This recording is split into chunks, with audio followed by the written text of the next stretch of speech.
Olá, esse vídeo é um aquecimento para o nosso 11º Colóquio Internacional Schopenhauer, que vai ser realizado em Curitiba entre os dias 6 e 10 de outubro. Como uma preparação especial para esse evento, nós convidamos o professor Matthias Kossler. O professor Matthias Kossler é professor na Universidade Johannes Gutenberg, em Mainz, na Alemanha, e mais do que isso, ele é o presidente da Sociedade Schopenhauer e também o diretor do Centro de Pesquisa Schopenhauer, localizado em Mainz. E nós temos um prazer enorme de recebê-lo. E a entrevista com ele, em inglês, segue na sequência. But then I started to delve deeper into Schopenhauer's philosophy and saw that it is not only this empirical based investigation on freedom which he wrote, but that he had a strange kind of metaphysics which I tried to make clear to me, and by that way I saw that there's a deeper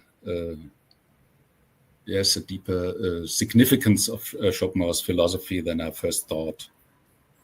My first work on Schopenhauer was my dissertation on Schopenhauer and Hegel, and it points to one point which I found very interesting in Schopenhauer is the connection or the relationship and connection between knowledge or cognition and action. And this was also the title of my dissertation, which was about acting and knowing in Schopenhauer and Hegel. And after the dissertation, I think it was that time. No, first I after finishing my studies, I had no work, which is a normal state in the end of the promotion phase in Germany, and Malta called me back from a work I had at that time and suggested to make a project at the university. And this project was my habilitation project, in which I deepened more my knowledge and interpretation of Schopenhauer's philosophy in treating Schopenhauer's philosophy in comparison with Christian philosophy, scholastic, and also Augustine and the scholastic philosophy, which was able to convince me of the significance of Schopenhauer in historical respect. Because turning to the later question you posed, what is the significance of Schopenhauer for me, in global or we would like to know, specialized respect. I think it's how can we say it? Schopenhauer developed or initiated, but not elaborated, new philosophical methods, which were effective much later in the 20th century in phenomenology, in existential philosophy, philosophy of body, and first of all of philosophical hermeneutics.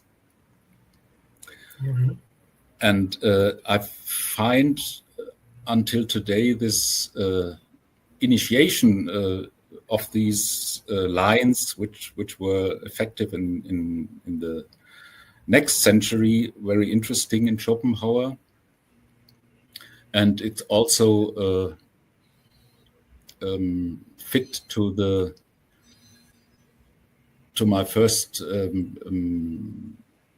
plans in philosophy which refer to the relationship between aesthetics and philosophy, because this is also one point of this new methodical approach of Schopenhauer that he,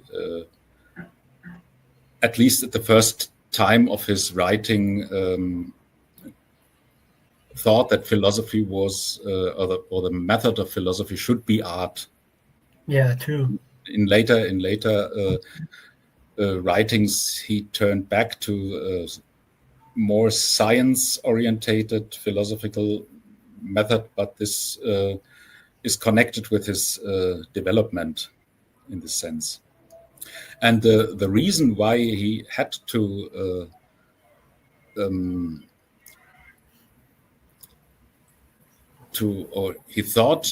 he had to develop new philosophical methods was the fact, or the feeling in German philosophy of what Georg Lukács called transcendental homelessness. After the self-criticism of Enlightenment, there was no place at home for people, which was also recognized very strong in the Romantic period of philosophy, in the early Romanticism, Novalis and Schlegel and so on. Heinrich von Kleist called it his crisis of truth. We have no access to truth in any way, to eternal truth, but truth is something which later Nietzsche called just a matter of the will of power, who uses this term of truth for his own incentives. Yes, that's, and more technically, it was the case that Rudolf Malta was impressed by my work. I hope so. And he suggested, I'm sure he was. Yeah. He suggested my name for his what do you say, Nachfolger? The following like successor. Successor of in his presidentship, and so I became president of the Schopenhauer Society in 2000. And already 2001, Jair Barbosa asked me to come to Brazil to the first international Colóquio. But at that time, it was too early. I just became president and had so much other things to do. And so I first visited the colloquium in 2003 in Salvador, which was organized by João Carlos Salles. And then I visited all every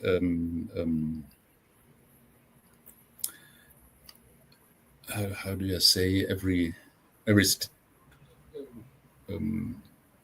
event of the colloquium. Brazilian colloquiums, yeah. All 10 until today. It's also an anniversary that it's the 10th colloquia which I visit and which I take part in. It is. I want to ask you still about your opinion or your view on Schopenhauer's importance.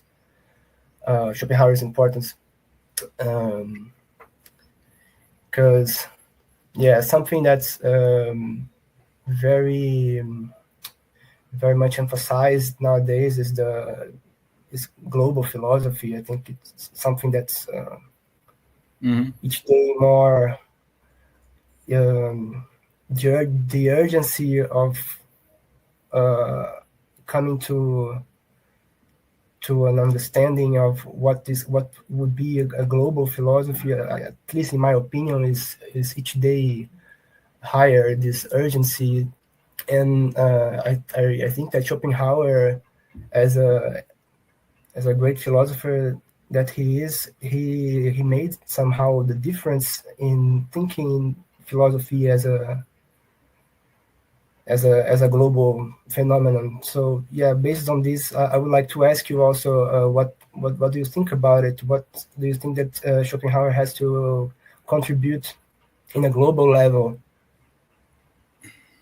Yes, there is already a very rather early article in the Schopenhauer yearbook, Schopenhauer as global philosopher, and I think in a certain respect it's true, because he did not only take the Indian and Chinese philosophy, or anyway the Far East philosophy, as something which is interesting for a German philosopher who stands in his own tradition, but who asked for recognizing the importance of other cultural philosophies like Indian philosophy.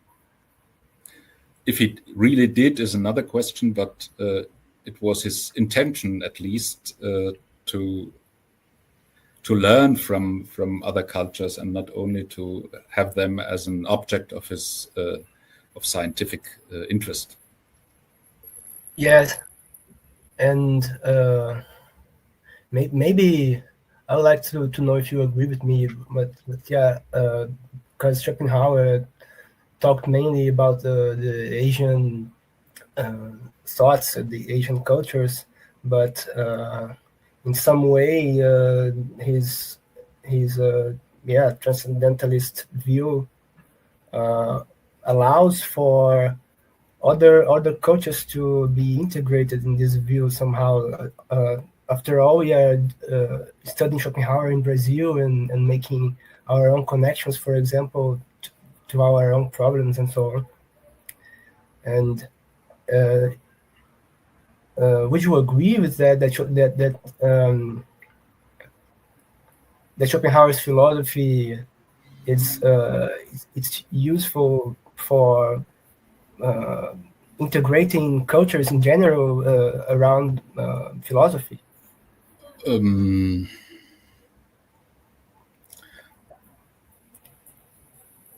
It could be, yes, in a certain respect, because he talks about the needs of man in general. The need of metaphysics is something which is totally, in his eyes, totally independent from the culture you live in. But it's something which makes a human being as such. And this question of, or this need to get answers to questions which are existentially important for man in general, can be seen as a way to make a global philosophy. But I think it's not only a fact in Schopenhauer, but as well in other existentialists of the 20th century. You may also say the same. Or, yeah, which I know it in Brazil is also studied like Schopenhauer as Nietzsche, someone who is more bound into the tradition than Schopenhauer, but who also has this view on anthropological qualities in general. Philosophy is not restricted to several questions which arose in the tradition of teaching and universities, like it is in other fields of the philosophical realm, especially in universities. Mm-hmm. It's also the case that Schopenhauer is more known in not at academic places, but in by people. Yeah, I'm gonna skip to the next question already, but I just would like to say that for me, I understand that maybe I think some many of these questions regarding global philosophy seem to me to be present in Schopenhauer's work in a rather suggestive way, that you see other authors such as Deussen himself, that I'm studying for my PhD thesis, which he evidently takes the ideas from Schopenhauer, but raises them to another level, or to another kind of agenda, I would say, a philosophical agenda, because as of Deussen, he was more, I think, worried about these about thinking global philosophy than Schopenhauer, I believe. But yeah, this is not an interview with me. But I would like to I wanted to say this, because it seems to me that the legacy of Schopenhauer is quite evident in this direction. Which was fulfilled in Deussen, you think? For example, yeah.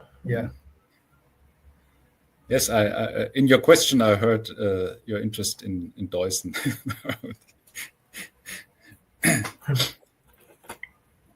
But this was not in Schopenhauer's philosophy, not the decisive aim of his philosophy. Yeah. The aim of his philosophy was, as he said, to throw a little light into our life and the world, which is not clear, and the only which is clear is its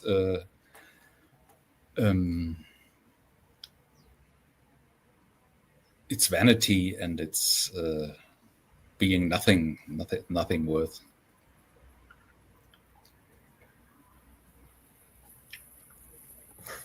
I would like to ask you about the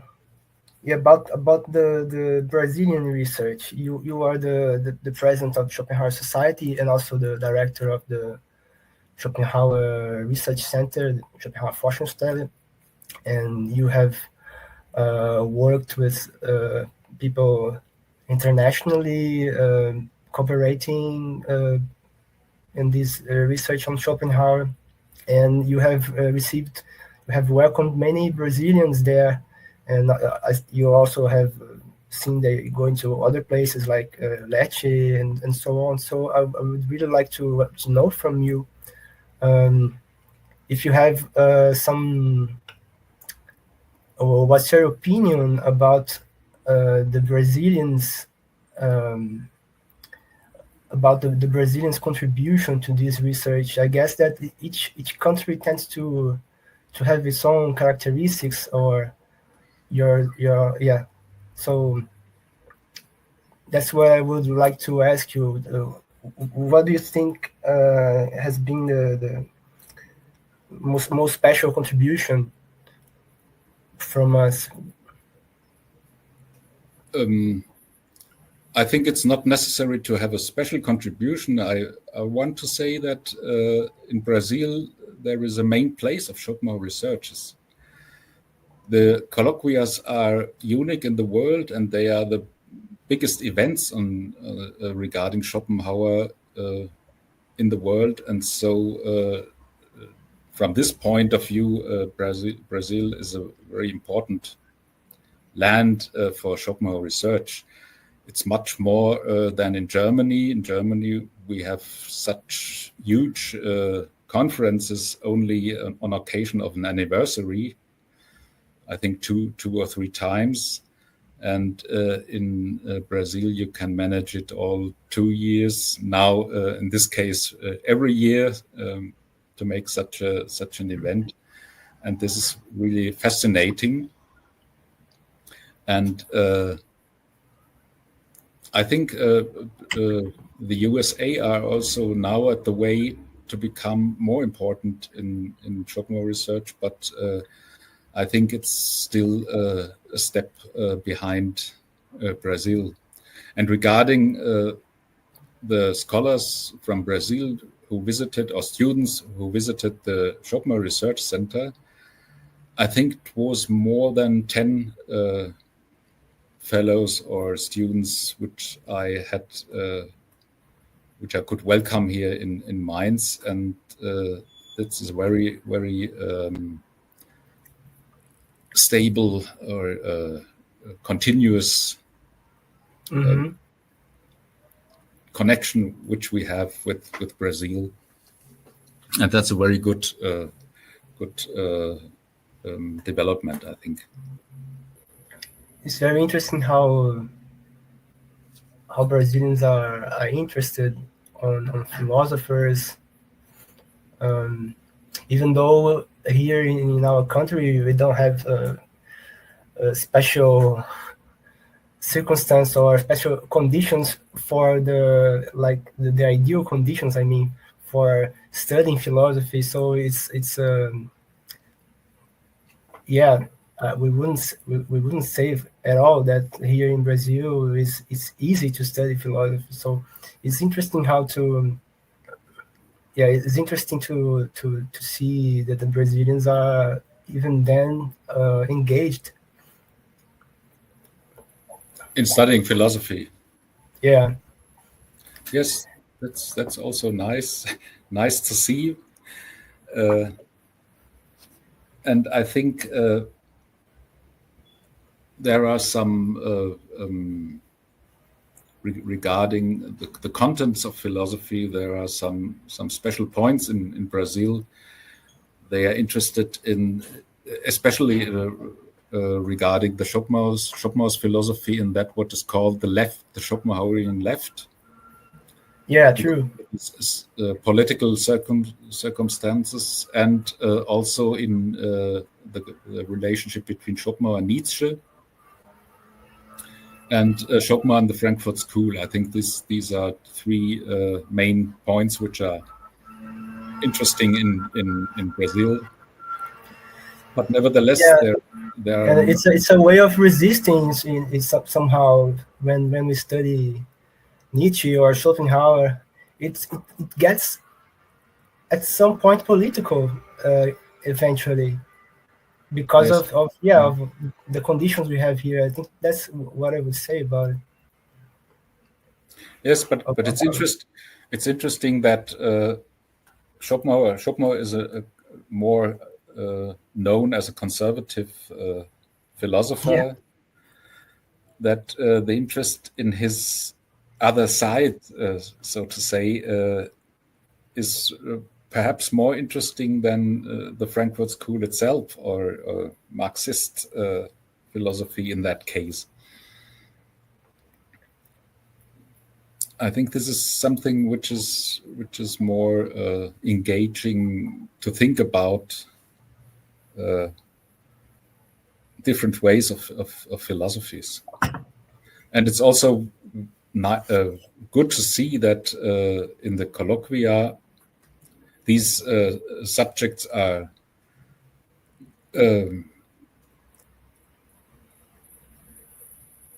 the foreground, but also any other themes are treated of his philosophy. It's a very wide range of subjects which are treated in the colloquia, which I find is a good thing.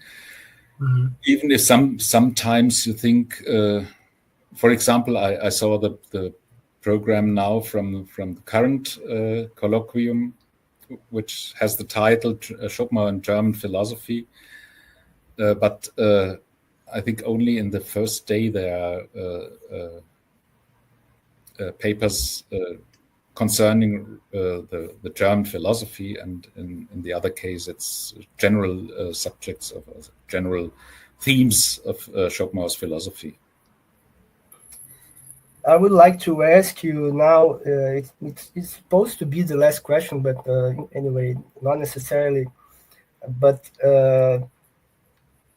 you have said already that you have participated in the colloquium here in Brazil since your first year, or your early time as a president of Schopenhauer Society. So you have pretty much witnessed each one of our colloquiums here. We would like to know what have you? Yeah, you have already answered in a way or another this question. What do you think about our previous colloquium so far? And together with this question, what's your expectation for this one?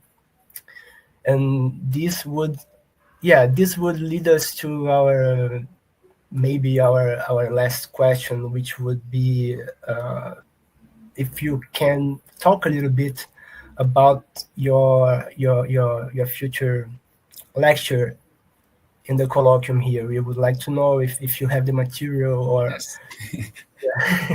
That's a little bit difficult, as I wrote you also via email, because I'm not yet sure which paper I will present, and I thought I could talk now with Eduardo Fonseca about this point, because I wrote him about his opinion whether I should deliver a paper on Schopenhauer and Romanticism, or generally on Schopenhauer and German philosophy. The problem is I could send the paper on German on Schopenhauer and Romanticism very fast, but I did not yet start to write a paper on Schopenhauer and German philosophy in general.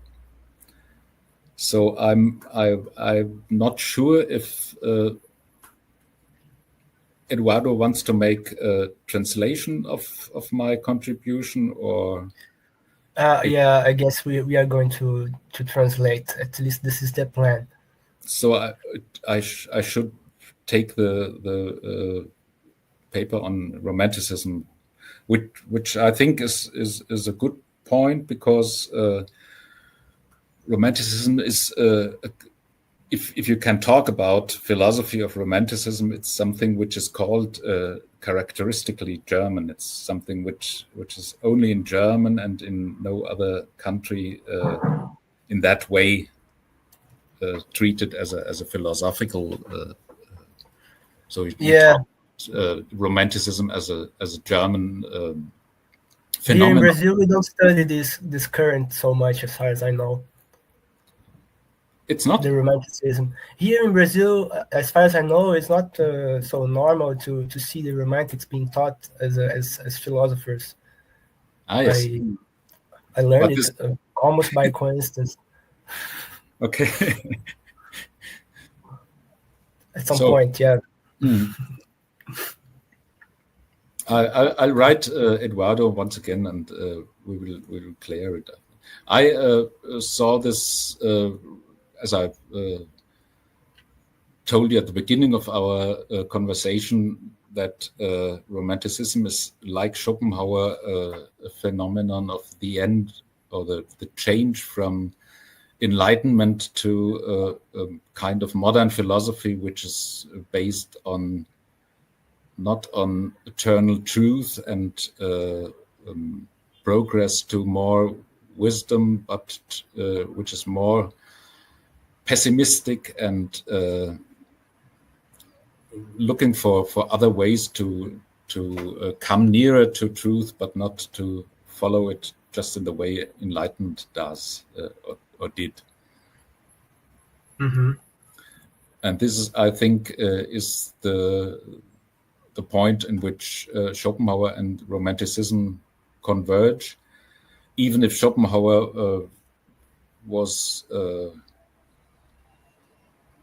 in his words, he was a strict opponent of Romanticism, like Hegel also, and I think in Schopenhauer it played a role that he was a follower of Goethe, and Goethe's opinion to Romanticism is clear. He's a classical literate or classical writer, and was against Romanticism in the form which is in in the poetry, not in the philosophy, in which Goethe was not so much interested, I think. Mm-hmm. Could we understand, maybe just a question that came to my mind now, but could we understand maybe the Romantics as early existentialists in a way? No. No, right?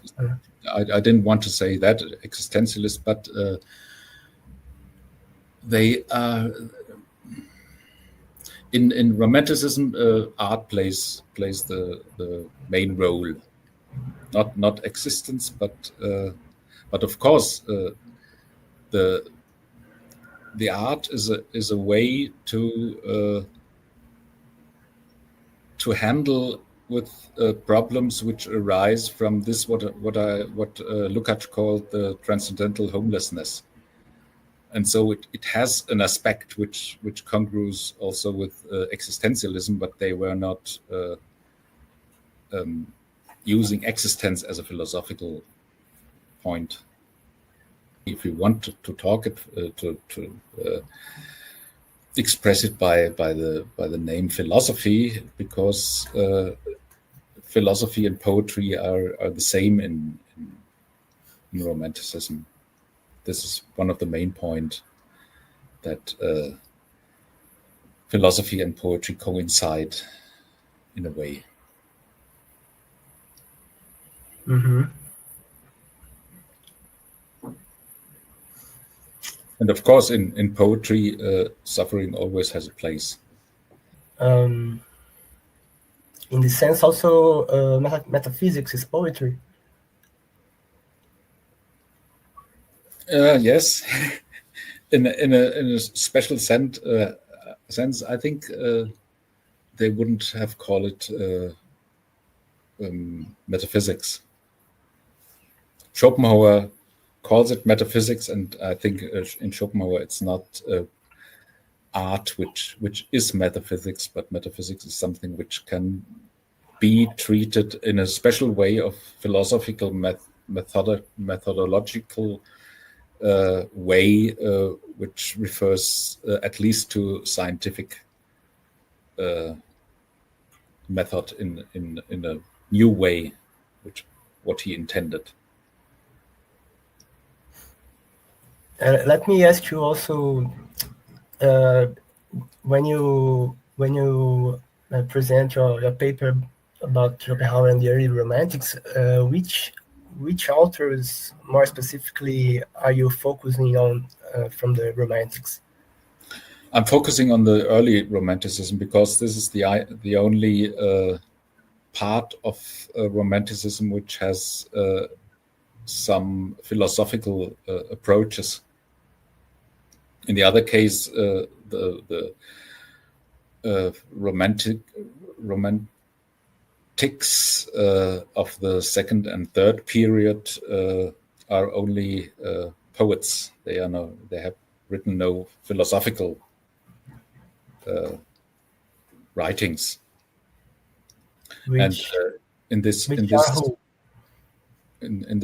part, or in the early Romanticism, I will refer to Novalis and Friedrich Schlegel, especially because they have the most philosophical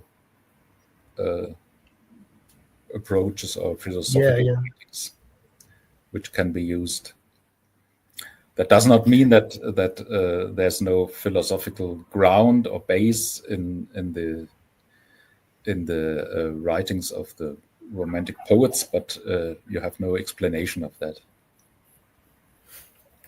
Is Herder, in this sense, considered an early Romantic? No, I think Herder is a predecessor.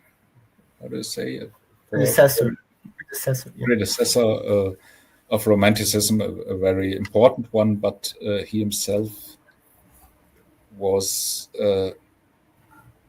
not so much interested in this, let me call it, existential problem of the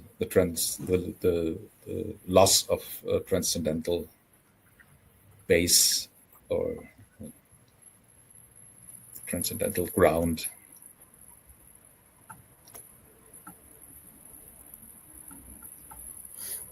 But his view on the history of humanity seems to be some way mirrored by Schopenhauer. Would you agree with this?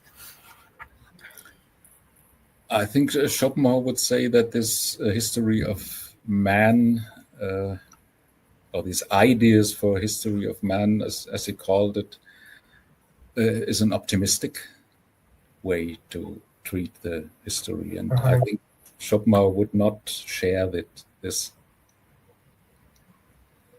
Yeah. In this sense, belongs to Enlightenment still, I think.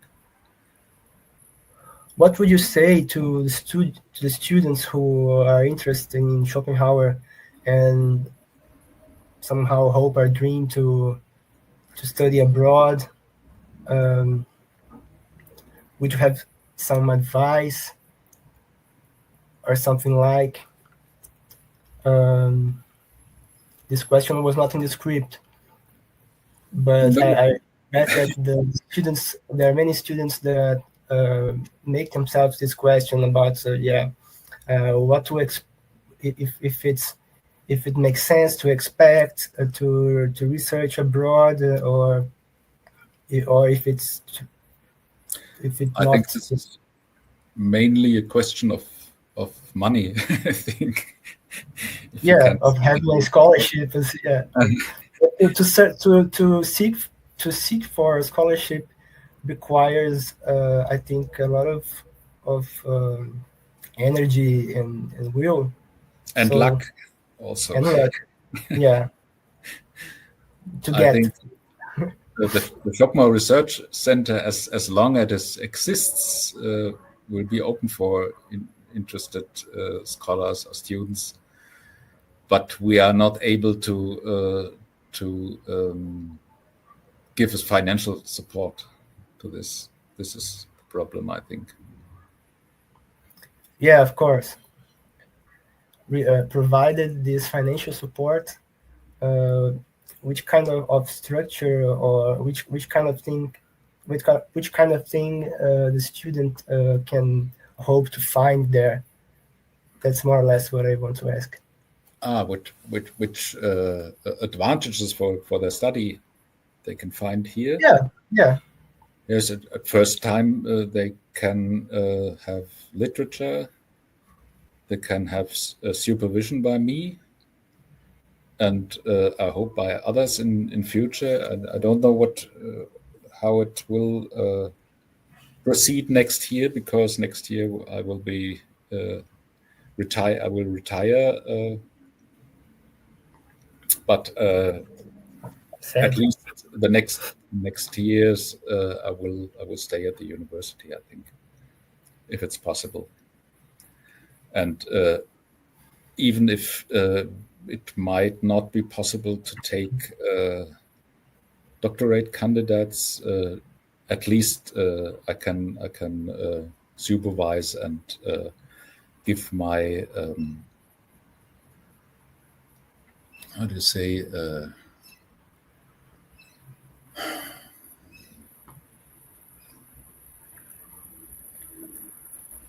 I don't know. Beratung, do you know? Term of Beratung. Beratung is advisement. Yes, advice in their problems and studies. I will continue that, sure, in any way. And so next year there will be more Brazilian there. And there they can find your office there with all the books you have, but is also quite close from the Schopenhauer Archive in Frankfurt. Yes, Schopenhauer Archives is 35 kilometers far from Mainz, not very far.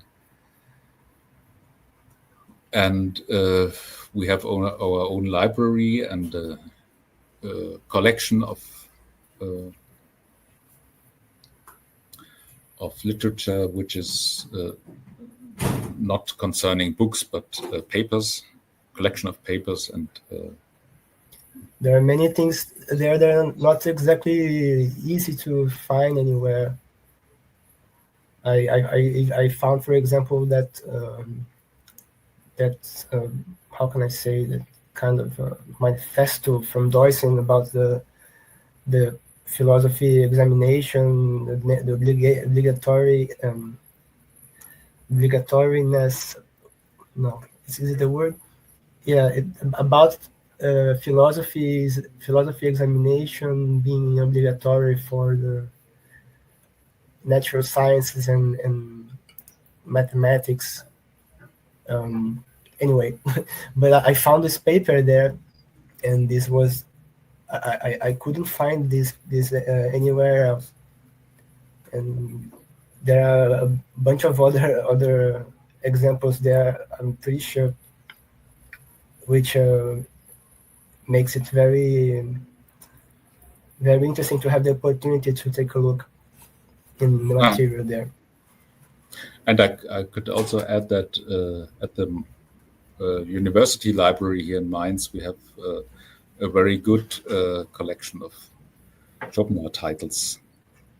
This is due to the work of Rudolf Malter, who was very carefully in acquisiting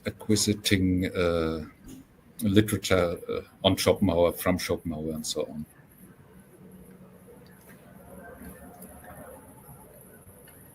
Yeah, I miss being there. But I think that maybe it's enough by now. I think it's fair to finish here. Our conversation was very good. It was an honor to have you here, and would be an honor to have you in Curitiba in October. Yes. Thank you a lot for your availability.